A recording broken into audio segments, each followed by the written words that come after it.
وہ اس کی توجہ اس سیاست کے علاوہ کسی اور چیز کے اوپر نہیں تھی. اینی اگلی چیز جو میں آپ سے شیئر کرنا چاہتا ہوں وہ ہے جناب صحافی جمیل فاروقی صاحب کو اب FIA کے حوالے کر دیا گیا. 4 ہفتے سے اس ملک کے اندر جو حالت ہے، ایک طرح سے قدرتی آفت آئی ہوئی ہے، لوگ بھوکے مر رہے ہیں، پانی نہیں ہے پینے کا. لیکن اگر آپ اس حکومت کو دیکھیں، یہ یا پھر سیاسی مخالفین کے خلاف پرچے کر رہی ہے دہشت گردی کے، یا پھر یہ صحافیوں کی جو ہے خاطر تواضع کر رہی ہے. جمیل فاروقی کو اٹھایا جناب ادھر سے کراچی سے، اب تک وہ 4 ججوں کے سامنے پیش ہو چکا ہے. اسلام آباد پولیس نے اٹھایا، اتنے دن ریمانڈ میں رکھا، اب وہ کہہ رہے ہیں یہ تو کیس ہی ہمارا نہیں ہے، یہ FIA کا کیس ہے. تو آپ نے کیا اس کو خوبصورتی کے لیے اٹھا لیا تھا کہ اپنی اس کو رکھیں گے تھانے میں تو اچھا لگے گا، تھانے کی مشہوری ہوگی؟ اگر آپ کا کیس ہی نہیں تھا تو آپ نے اٹھا کس طرح لیا؟ پھر اس سلام ہے ان عدالتوں کو بھی کہ جناب انہوں نے کہا ٹھیک ہے آپ اس کو FIA کے حوالے کر دو. پوچھے تو صحیح نا، کوئی نظام ہے اس ملک میں انصاف کا کہ جو ان سے پوچھے کہ بھائی اگر آپ کا کیس ہی نہیں تھا تو آپ نے اٹھایا کیوں؟ FIA کرتی نا اگر کوئی کیس تھا. تو آپ نے کہا کیس ہی نہیں تھا، آپ نے اٹھا بھی لیا، اب FIA کے حوالے کر دیا. اب سوموار والے دن جمیل فاروقی جو ہے وہ 5ویں جج کے سامنے پیش ہوگا. یہ حالت ہے جناب اس ملک کے اندر کہ جو اس وقت سچویشن آپ کی طوفان کی، آپ کے جناب بارشوں کی، سیلاب کی، وہ ایک طرف ہے، لیکن اس حکومت کی ٹوٹل توجہ یہ ہے کہ میڈیا کے اوپر پابندیاں لگانی ہیں اور صحافیوں کو دبانا ہے، ان کے اوپر پرچے کروانے ہیں، اور ان کے جو سہولت کار ہیں چاہے وہ کہیں پہ بھی ہوں، میڈیا کے اندر ہوں یا کسی اور جگہ پہ ہوں، وہ ان کے نیریٹو کو آگے بڑھانے کے لیے ہر ممکن ساتھ کوشش کرتے ہیں. آج اس طرح کی خبریں بھی آ رہی ہیں کہ جی خیبر پختونخوا کی حکومت نے IMF کے شرائط کے اوپر عمل درآمد کرنے سے انکار کر دیا، تو اس کے اوپر بھی بہت سارے دوست گلا کر رہے ہیں کہ یہ کیا چاہتے ہیں، یہ PTI جو ہے وہ ملک کو سری لنکا بنانا چاہتی ہے. مسئلہ یہ ہے کہ یہ وہی دوست ہیں ہمارے، چاہے سیاسی دوست ہوں جو سیاستدان ہیں، یا پھر جو ہمارے صحافی دوست ہیں، یہ وہی دوست ہیں جو ہمیں اور آپ کو بتاتے تھے 3 سالوں سے کہ او اس حکومت نے تو ملک کو گروی رکھ دیا IMF کے آگے. اب یہ آپ کو بتا رہے ہیں کہ جو صوبائی حکومت ہے وہ IMF کی شرائط پہ عمل نہیں کرے گی تو ملک سری لنکا بن جائے گا، اور سینٹر کی جو حکومت ہے اس کے لیے مشکلات ہو جائیں گی. تو اب یہ جو IMF ہے یہ کوئی نیا IMF ہے، یہ کوئی حلال IMF ہے، یہ کوئی سعودی عرب میں بیٹھا اب IMF ہے کہ جس سے ڈیل کرنے سے ملک گروی نہیں ہوگا اور اس طرح کی تنقید نہیں ہوگی اور معیشت اس طرح تباہ نہیں ہوگی. گورنر اسٹیٹ بینک کے حوالے سے اور اسٹیٹ بینک کے حوالے سے جو قانون آیا تھا اس پہ یہ کیا کچھ کہتے تھے، اب دیکھا اس پہ بھی بالکل خاموش ہیں. چینج کر دیں وہ قانون جو کہتے تھے کہ جی اسٹیٹ بینک کو حوالے کر دیا IMF کے. انہوں نے اوورسیز پاکستانیوں کا جو ووٹنگ کا رائٹ ہے وہ قانون تبدیل کر دیا، EVM کا قانون تبدیل کر دیا، نیب کے قانون تبدیل کر دیے جس میں ان کے سارے اپنے مقدمات ہیں، تو وہ اسٹیٹ بینک کا قانون بھی تبدیل کر دیتے.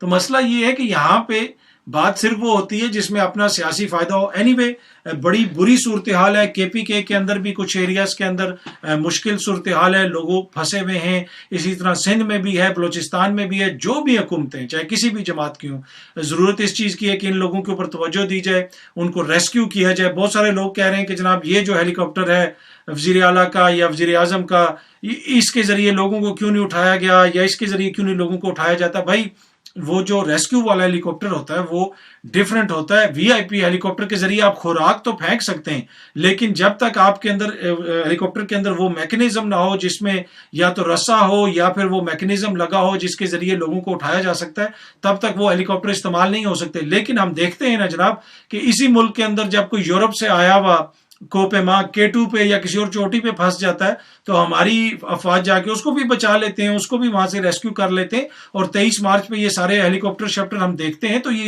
اسی دن کے لیے ہے نا، اپنی عوام کو بچانے کے لیے ان سب کو موبلائز کریں اور عوام کو بچائیں. یہ اس حکومت کا فرض ہے. NDMA ہو جائے یا PDMA ہو جائے، جو بھی ہیں سب اداروں کو ضرورت ہے اس سمر کی کہ وہ اس وقت کام کریں اور عوام کی طرف توجہ کریں. لیکن یہ جو سارا مسئلہ ہے نا، اس مسئلے کی جڑ جو ہے نا وہ سیاسی مسئلہ ہے، وہ سیاست ہے. جب تک سیاست کے اندر بہتری نہیں ہوگی، جب تک صحیح حکمران نہیں آئیں گے، یہ مسئلہ اسی طرح چلتا رہے گا. تو جو لوگ یہ کہہ رہے ہیں نا کہ جی اس موقع کے اوپر سیاست ڈسکس نہیں ہونی چاہیے، یہی تو موقع ہے سیاست ڈسکس ہونے کا کہ ان لوگوں کو بھی ہائی لائٹ کریں جن کی مصیبتیں ہیں، ان کو ریسکیو کریں، ان کو بچائیں، ان کو جس حد تک امداد ہو سکتی ہے کریں. لیکن ساتھ ساتھ یہ بھی ہائی لائٹ کریں کہ یہ ان کی سیاست کی وجہ سے آج ہم اس نہج پہ پہنچیں، تاکہ کوئی بہتری آئے اور آنے والی جو نسلیں ہیں ان کے ساتھ یہ زیادتی نہ ہو جو اس وقت ہو رہی ہے آبادی کے ایک بڑے حصے کے ساتھ. امید ہے کہ آپ کو یہ ویڈیو پسند آئی ہوگی. بہت جلدی آپ سے دوبارہ ملاقات ہوگی. اپنا خیال رکھیے گا. بہت بہت شکریہ. Thank you so much.